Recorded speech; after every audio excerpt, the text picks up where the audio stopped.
Magandang buhay mga tombe. Ngayong araw nga pala, kami ay pupunta sa Barbes. So bali naglakad kami ni Ilocana. Papunta nga kami dito sa basta. Pero ang tagal ng bus, kaya naman kami ay naglakad. Pero nag-jogging si Ilocana. Gusto niyang mamayat. Sana effective. At ari na nga, naglakad kami ng 10 minutes. Nandun ako sa arawan. At ang sabi ko nga kay Ilocana, tumawid. Tingnan nyo, nandun siya sa lilo. Ayaw niya magpainit.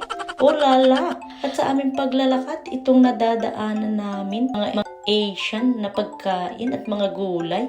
Ang nagtitinda, mga Indiano. Ayan ho, napakadami.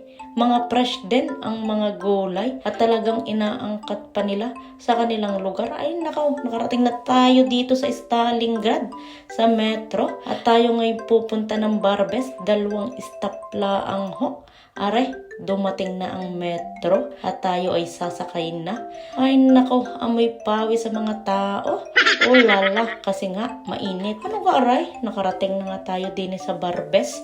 Kaya nga kami nagpunta dito dahil may open market din every Saturday. Ari nga, nagtitingin-tingin kami ng mga gamit. Pero hindi naman bumili sa Ilocana. Ay nako, dito nga pala sa Barbes, sobrang daming namimili Kitang-kita nyo naman, super dami ng tao. Ayan, ang mga kilo ng mga mabibili. Tingnan nyo ang mumura. Yan ang paborito nila ni ang prom. Grabe, siksikan sa EDSA. Ay, dini pala rin sa pares. Talaga namang walang kapares. Kaya gusto namin din mamili. Dahil naghahanap ako ng calamares. At ari na nga, natagpuan na ni Tombi. Ay syempre, ako'y napabili. 13.90 euro lang naman. At nakakita din ako dito ng tulingan. Talaga namang ang sarap igataa. Dini ho masarap mamili. At kahit masikip at naaamoy mo ang mga anghit, ay gayong talaga. Dahil ang weather ay weather lang. Charot! So, minsan tinatry namin sa mga ganito dahil masaya din. Nakakakita rin kami ng mga kapwa Pilipina habang namimili. Tingnan nyo naman, ang fresh ng gulay at sobra pang enjoy mamili.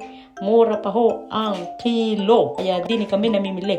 Nakakita ako ng mangga. Lala. Bumili nga pala ako ng mangga. Ang bigay ni Manong ay 4 ay 4 euro. O diga, mura na ho yun at ugaling ng lalaki. Ari ang aming pinamili.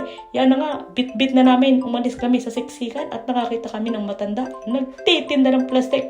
Naawa kami. Binigyan namin ng 1 euro and 10 cent. Pero po yan ay 55 cents lang po ang kanyang plastic.